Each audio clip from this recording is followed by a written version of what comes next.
नमस्कार, जोहार आप सभी साथियों का एक बार फिर से स्वागत है हमारे चैनल पीसीएस फाउंडेशन में। और हम लोग साइंस पढ़ रहे थे, जनरल साइंस। तो उसमें हम लोग फिजिक्स का पार्ट पढ़ रहे थे। आज का जो फिजिक्स का एक पार्ट चैप्टर है वो है गुरुत्वाकर्षण, यानी कि ग्रेविटेशन। हम मतलब ये जो टॉपिक है बहुत ही इम्पोर्टेंट टॉपिक है, और ऐसे भी जानना चाहिए जो भी लोग नई भी तैयारी करते हो उन लोग के लिए भी, कि क्या होता है गुरुत्वाकर्षण। ठीक है, तो चलिए इसी को आज स्टार्ट करते हैं और देखते हैं क्या खास है इसमें। और किन्हीं को या पीडीएफ चाहिए तो पीडीएफ मिल जाएगा पीसीएस फाउंडेशन के टेलीग्राम चैनल पर। इसका जो लिंक है वो डिस्क्रिप्शन बॉक्स में दिया हुआ है, ठीक है। जाके ज्वाइन कर लीजिएगा। और कोई भी चैनल पर आप नए होंगे सब्सक्राइब जरूर कर दीजिएगा, और अपने साथियों के साथ भी साझा करने का थोड़ा सा प्रयास कीजिएगा। चलिए आज का क्या टॉपिक है, तो गुरुत्वाकर्षण हम लोग पढ़ने जा रहे हैं, ठीक है। चलिए, आज का पहला सवाल आपके सामने है कि गुरुत्वाकर्षण के सार्वभौमिक नियम का प्रतिपादन किसने किया था, बताइए।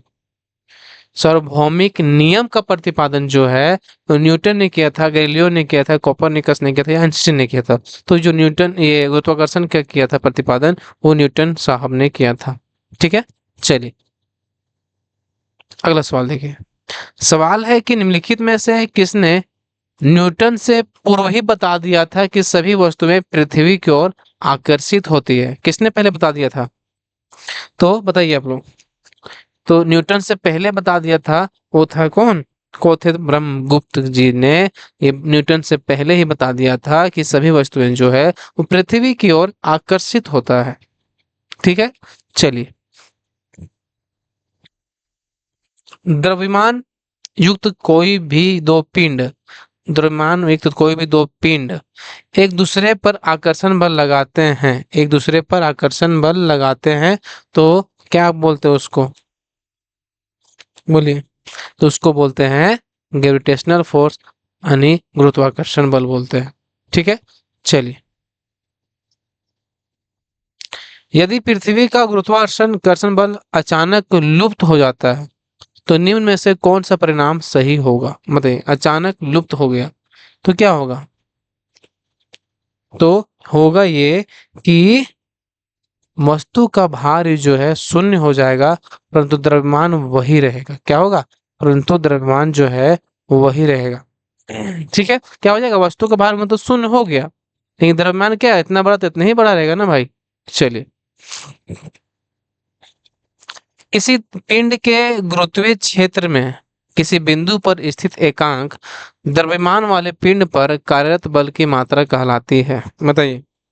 किसी पिंड के गुरुत्वीय क्षेत्र में किसी बिंदु पर स्थित एकांक द्रव्यमान वाले पिंड पर कार्यबल की मात्रा जो कहलाती है, वो क्या कहते हैं उसको, उसको बोलते हैं गुरुत्वीय क्षेत्र की तीव्रता। क्या बोलते हैं, गुरुत्वीय क्षेत्र की तीव्रता उसको बोलते हैं, ठीक है।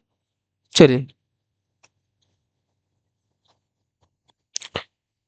गुरुत्वीय विभव यानी कि ग्रेविटेशनल पोटेंशियल सदैव होता है, क्या होता है, गुरुत्वीय विभव जो है वो सदैव होता है, क्या धनात्मक ऋणात्मक केवल ए, या इनमें से कोई नहीं, बताइए। तो ये जो हो जाएगा ए सदैव होता है ऋणात्मक, नेगेटिव होता है, क्या होता है, ऋणात्मक होता है, ठीक है। गुरुत्वीय त्वरण ग्रेविटेशनल एक्सेलरेशन का मान है, कितना होता है गुरुत्वीय त्वरण का मान, तो ये होता है आपका कितना, 9.8 मीटर प्रति सेकेंड स्क्वायर। कौन सा होता है, 9.8 प्रति मीटर प्रति सेकेंड स्क्वायर, ये होता है। सार्वत्रिक गुरुत्वाकर्षण नियतांक यानी यूनिवर्सल ग्रेविटेशनल कांस्टेंट का मान है, कितना है, बताइए। ये यहाँ पर जो पावर है हम बता दे रहे हैं कितना कितना है। इसका है 10⁻⁵, इसका है 8 हो जाएगा, और इसका है -11। बताइए कौन सा इसमें सही है। तो इसमें जो है सार्वत्रिक गुरुत्वाकर्षण नियतांक जो होता है वो होता है कितना, तो होता है 6.667 into 10⁻⁻11 newton metre metre square kilometre ये होता है, ठीक है। कितना होता है, 6.67 इंटू 10⁻⁻11 न्यूटन मीटर, ठीक है। पृथ्वी के गुरुत्वाकर्षण का कितना भाग चंद्रमा के गुरुत्वाकर्षण के लगभग कितना है? बताइए, वो आसान सवाल है। बताइए, पृथ्वी के गुरुत्वाकर्षण का कितना भाग चंद्रमा के गुरुत्वाकर्षण के लगभग कितना है? तो बताइए। तो ये जो है आपका एक भाग 1/6 कितना? 1/6। वायुमंडल से जुड़ा रहता है। वायुमंडल पृथ्वी से जुड़ा रहता है। बताइए, वायुमंडल जो है ये पृथ्वी से जुड़ा रहता है किसके कारण? तो ये जो है ये पृथ्वी के गुरुत्व के कारण ये क्या रहता है? जुड़ा रहता है। क्या रहता है? जुड़ा रहता है। पृथ्वी पर गुरुत्वीय त्वरण यानी जी का मान कहाँ पर सर्वाधिक होता है? बहुत ही मस्त टॉपिक है, मस्त सवाल है कि जी का मान सबसे कहाँ सर्वाधिक रहता है? बताइए। ये जी का मान जो है वो ध्रुवों पर सर्वाधिक रहता है। तो आपको बताना है जी का मान कितना होता है, ठीक है? कमेंट बॉक्स में, ठीक है, आपको बताना है। निम्नलिखित पर विचार कीजिए। निम्नलिखित पर विचार कीजिए। क्या है कि पहला है कि उन्होंने गुरुत्वाकर्षण के सार्वत्रिक नियम की खोज की। उन्होंने गणित की एक नई शाखा कलन यानी कैलकुलस की खोज की और उन्होंने गति के नियमों का प्रतिपादन किया। तो ये किसके बारे में कहा जा रहा है ये चीज? बताइए। तो ये जो है किनके बारे में कहा जा रहा है? तो ये गैलीलियो के बारे में कहा जा रहा है। तुल्यकाली उपग्रह पृथ्वी की सतह से ऊंचाई लगभग कितनी होती है? तुल्यकाली उपग्रह पृथ्वी की सतह से ऊंचाई लगभग कितनी होती है? तो पृथ्वी से जो है सतह की ऊंचाई लगभग जो होता है वो होता है कितना? तो होता है 36,000 किलोमीटर। कितना होता है? 36,000 किलोमीटर होता है। वायु में लोहे और लकड़ी की समान भार की गेंद को समान ऊंचाई से गिराने पर क्या होगा? वायु में लोहे, एक लोहा है एक लकड़ी है, ठीक है, लोहा लकड़ी को समान भार की गेंद को समान ऊंचाई से गिराने पर क्या हो जाएगा? दोनों एक साथ गिरेंगे या पहले गिरेगा? पहले तो कौन सा क्या होगा?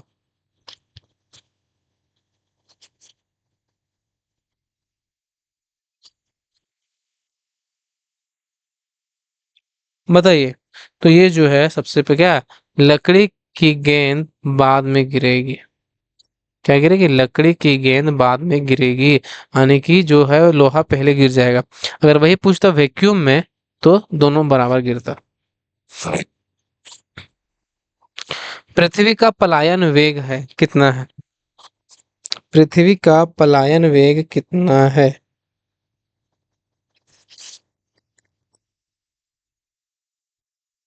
बताइए। तो पृथ्वी का जो पलायन वेग है वो है आपका 11.2 किलोमीटर प्रति सेकेंड। कितना है? 11.2 किलोमीटर प्रति सेकेंड है। निर्वात में अंतरिक्ष यात्री खड़े नहीं हो पाते वैक्यूम में, क्यों? क्योंकि वहां पर जो होता है वो होता है कि गुरुत्व यानी ग्रेविटेशन नहीं होता है। ठीक है, क्या नहीं होता है? गुरुत्वाकर्षण बल नहीं होता है। तुल्यकाली उपग्रह के परिक्रमण की अवधि होती है। तुल्यकाली उपग्रह की परिक्रमण की जो अवधि होती है वो कितना होता है? परिक्रमण, परिभ्रमण, एक परिक्रमण तो होता है 24 घंटे। कितना होता है? 24 घंटे में पृथ्वी घूमती है ना। आप परिभ्रमण बोलते, क्या बोलते उसको? जो वो क्या बोलते हैं, तुल्यकालिक पर कितना होता है? तो 24 घंटे होता है। निम्नलिखित में से भारहीनता यानी वेटलेसनेस क्या है? वेटलेसनेस क्या है? भारहीनता क्या है? तो भारहीनता क्या है? तो ये है आपका गुरुत्वाकर्षण की शून्य स्थिति। क्या है? गुरुत्वाकर्षण की शून्य स्थिति, ये भारहीनता। ठीक है, जहां पर गुरुत्वाकर्षण शून्य होता है। किसी वस्तु को पृथ्वी से चंद्रमा पर ले जाने से उसका जो भार है वो क्या हो जाता है? वो घट जाता है। कितना सिंपल में क्या होता है, उसका भार जो है वो घट जाता है। ध्यान दीजिए। किसी पिंड का भार किसके केंद्र से प्रतिक्रिया करता है? किसी पिंड का भार किसके केंद्र से प्रतिक्रिया करता है? तो बताना है आप लोगों को। ये करता है गुरुत्वाकर्षण से, द्रव्यमान से, ये दोनों से करता है। ठीक है, ए बी दोनों हो जाएगा। ठीक है, ध्यान रखिएगा। निम्नलिखित में से सही सुमेलित कीजिए। बताइए। केपलर का नियम, केपलर का प्रथम नियम क्या कहता है? बताइए कौन सा सही सुमेलित है, वो बताना है। तो बताइए। केपलर का प्रथम नियम बोलता है कि कक्षाओं का नियम, ए सही है। केपलर का द्वितीय नियम कोणीय संवेग संरक्षण का नियम, ये भी सही है। और केपलर का तृतीय नियम जो है परिक्रमण बकाल का नियम, ये भी सही है। यानी तीनों में तीनों सही है। ठीक है, ध्यान रखिएगा। केपलर का प्रथम नियम कक्षाओं का नियम, केपलर का द्वितीय नियम कोणीय संवेग संरक्षण का नियम, और केपलर का तृतीय नियम परिक्रमण काल का नियम। गुरुत्वीय बल के बारे में निम्नलिखित में से कौन सा कथन सही नहीं है? नहीं है पूछा है, ठीक है, तो फर्स्ट वाला पढ़ के मार दीजिएगा। बताइए। तो यह विश्व के सभी पिंडों पर लगता है, बिल्कुल सही है। नहीं पूछा क्या गलत। यह खगोलीय पिंड के बीचों प्रभावी बल है, बिल्कुल सही है। परमाणुओं के लिए यह बल जो है नगण्य है। क्या परमाणुओं के लिए क्या ये बल जो है नगण्य है? ये पृथ्वी पर पिंडों के सभी युग्मों के लिए एक समान होता है? नहीं, नहीं, यानी कि ये ऑप्शन गलत है। गुरुत्वीय बल की वैद्युत और चुंबकीय बलों से भिन्नता के संदर्भ में निम्नलिखित में से कौन सा कथन सत्य है? गुरुत्वीय बल की वैद्युत और चुंबकीय बलों से भिन्नता के संदर्भ में निम्नलिखित में से कौन सा कथन एक कथन सत्य है?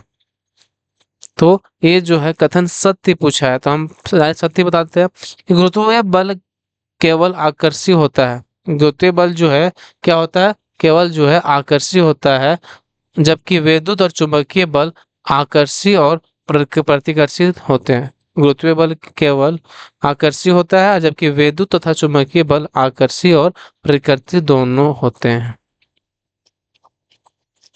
पीसा का मीनार झुकी हुई होने के कारण भी नहीं गिरती, क्योंकि पीसा का मीनार झुकी हुई होने के कारण नहीं गिरती है, क्योंकि क्या है ना वहां पे, तो ये जो है वहां गुरुत्व केंद्र से जाने वाली ऊर्ध्वाधर रेखा तल के अंदर रहती है।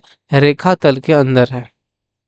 क्या कि गुरुत्वीय केंद्र से जाने वाली ऊर्ध्वाधर रेखा तल के अंदर रहती है, तर रेखा तल अंदर है। ठीक है, ध्यान रखिए। क्या नहीं होता, ठीक है।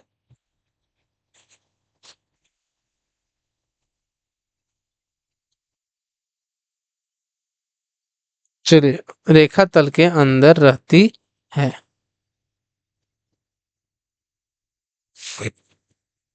अपने कक्ष में एक उपग्रह पृथ्वी के चक्कर लगाता रहता है, वह ऐसा निम्न से किस कारण से होता है? अपने कक्ष में एक उपग्रह पृथ्वी के चक्कर लगाता रहता है, वह ऐसा निम्न में से किस कारण से करता है? किस कारण से करता है ये? तो ये करता है केंद्रभिमुखी बल के कारण, सेंट्रीफ्यूगल फोर्स के कारण ये चक्कर लगाता रहता है। अगला सवाल सवाल है कि किसी भी वस्तु का भार पृथ्वी के गुरुत्व के कारण अनुभव होता है। जब कोई वस्तु पृथ्वी के भीतर या पृथ्वी के ऊपर चली जाती है तो भार घट जाता है। वह वस्तु का भार न्यूनतम होगा यदि वह रखी जाती है। बताइए, किसी वस्तु का भार पृथ्वी के गुरुत्व के कारण अनुभव होता है जब कोई वस्तु पृथ्वी के भीतर या पृथ्वी के ऊपर चली जाती है तो भार घट जाता है। ठीक है, तो वस्तु का भार न्यूनतम होगा यदि वह रखी जाती है। कहाँ पे न्यूनतम, कहाँ पे होगा? अगर उसको हम रख दे, पता है कहाँ पे? उसको रख दे केंद्र, पृथ्वी के केंद्र और परिक्रमा करते हुए उपग्रह पर रख दे, तो ये भार वहां पर न्यूनतम होगा, पृथ्वी केंद्र और परिक्रमा करते हुए उपग्रह पर। ठीक है, चलिए। तो चलिए, और आज के जितने सवाल थे गुरुत्वाकर्षण से, ग्रेविटेशनल से, वो सब समाप्त हुए। और अगला वीडियो लाएँगे, उसमें हमारा पढ़ेंगे पदार्थों के सामान्य गुण, ठीक है? किन्हीं को भी यह पीडीएफ चाहिए तो जॉइन कर लीजिएगा पीसीएस फाउंडेशन टेलीग्राम चैनल को, वहाँ पर यहाँ मिल जाएगा। चलिए मिलते हैं अगले वीडियो में, तब तक के लिए बहुत-बहुत धन्यवाद। आप सभी को फिर से एक बार झारखंडी जोहार।